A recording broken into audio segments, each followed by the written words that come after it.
Hey everyone, you ever stop and wonder how an AI actually reads, How does it go from just a bunch of letters on a screen to understanding what we're trying to say? Well, it's definitely not magic, and it all comes down to one deceptively simple first step. So let's just start right there. How is the computer you're using right now processing these very words? See, computers don't read the way we do. They can't. They have to translate our world of messy, nuanced language into their world of cold, hard numbers. So where on earth do they even begin? To answer that, you really have to go back to the beginning. There were two totally different schools of thought on how to teach a machine our language. And this split, it's pretty much the origin story for the entire field of AI language processing. Okay, so the first idea was to basically write a giant, perfect rule book for grammar. Hard code everything. If you see this word, it means that. But language is just way too chaotic for that. It's full of slang, sarcasm, and typos. That whole approach was super brittle. It would just completely break as soon as it saw something new. The approach that actually worked, and the one that powers all the AI we use today, is statistical. The idea is, forget the rule book. Instead, just feed the machine billions of examples of human text and let it figure out the patterns on its own. But here's the thing. Before any of that powerful pattern finding can even start, the AI has to do something that is so basic, so completely intuitive for us humans that we literally never even think about it. It has to figure out what a word is. And that brings us to the absolute heart of this whole thing, a process called tokenization. I know it sounds a bit technical, but trust me, this is the bedrock. It's the absolute foundation for how any AI learns to read anything at all. So, what is it? Well, put simply, tokenization is just the act of chopping up a sentence into smaller pieces, and we call those little pieces tokens. You can think of them like Lego bricks. They're the basic building blocks the AI is going to use to understand and then reconstruct language. Now, the most obvious way to do this, right, is just to split a sentence at every space. For a language like English, that seems to work pretty well.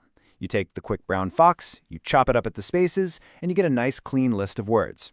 Simple, right? Well, not so fast. Here's the huge catch. That whole split by the space idea, it's built on a massive English-centric assumption about how language works. What happens when you run into a language like Japanese, which doesn't always use spaces?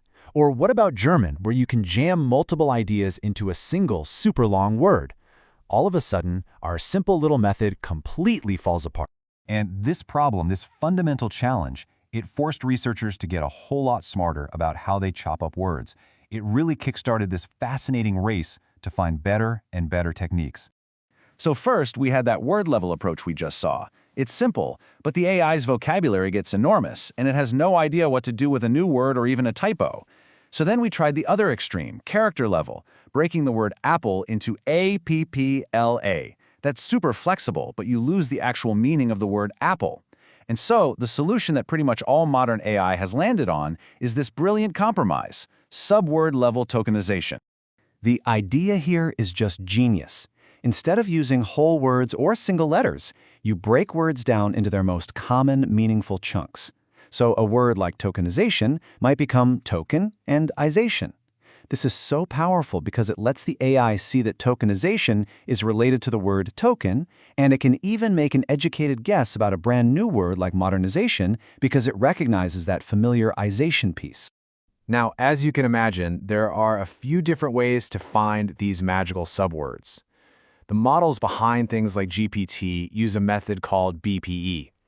It starts with single characters and then just keeps merging the most frequent pairs over and over. Other big models, like BERT or T5, use slightly different statistical tricks to get there. Honestly, you don't need to memorize the details. The big takeaway is that all these famous AI models are built on different philosophies for how to best chop up language. And here's why this matters so much. This is not just some nerdy technical detail. The way you choose to tokenize language has massive real-world consequences, especially when you start looking beyond English at the incredible diversity of human language. Let's look at a case study. This quote from a research paper on Indian languages just says it all.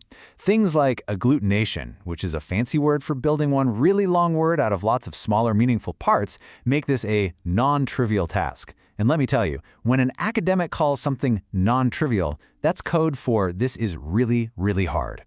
So let's just break down these challenges. You've got that word building, agglutination thing. You've got scripts that don't use white space. But on top of that, there's just a staggering diversity of different alphabets and writing systems.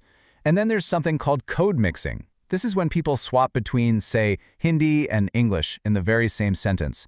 It happens all the time in real life, but it can totally confuse an AI that was only expecting to see one language at a time. Okay, to make this really concrete, let's look at a simple sentence in Hindi. Maine uski kitab padhi. It just means I read his book. For a person, that's 4 simple words. But for an AI model, this is a huge test. And look at this. The difference is just night and day.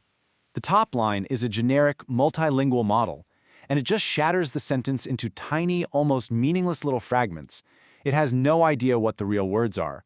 But look at the bottom line. That's a model built specifically for Indic languages, and it gets it perfect. It correctly identifies the 4 meaningful words. One of these models actually understands the language. The other is just taking a wild guess. So what does this all mean for the future of AI? It turns out this tiny technical decision made at the very beginning of the process has enormous implications for how these tools will work for everybody all around the globe. So here is the absolute bottom line. The quality of a tokenizer is not just some minor detail. It is the entire foundation. If you have a bad tokenizer, the AI is basically trying to understand your language while it's blindfolded. It directly and dramatically impacts how well that AI will ever be able to understand you, your questions, and your culture. You know, building an AI that works for everyone means we have to get this foundation right. It means properly handling all the world's different digital scripts. There's a universal standard for that called Unicode. It means designing tokenizers that are actually smart enough to handle that code mixing we talked about. And it means we need to build specific tests or benchmarks to prove that these models are working for everyone, not just for English speakers.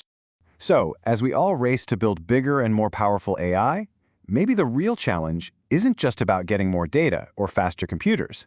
Maybe it's about something more fundamental. It's about respecting the incredible, beautiful complexity of all human languages, right from that very first step. The real question is, how do we build an AI that doesn't just speak one language well, but one that truly, authentically speaks to the entire world?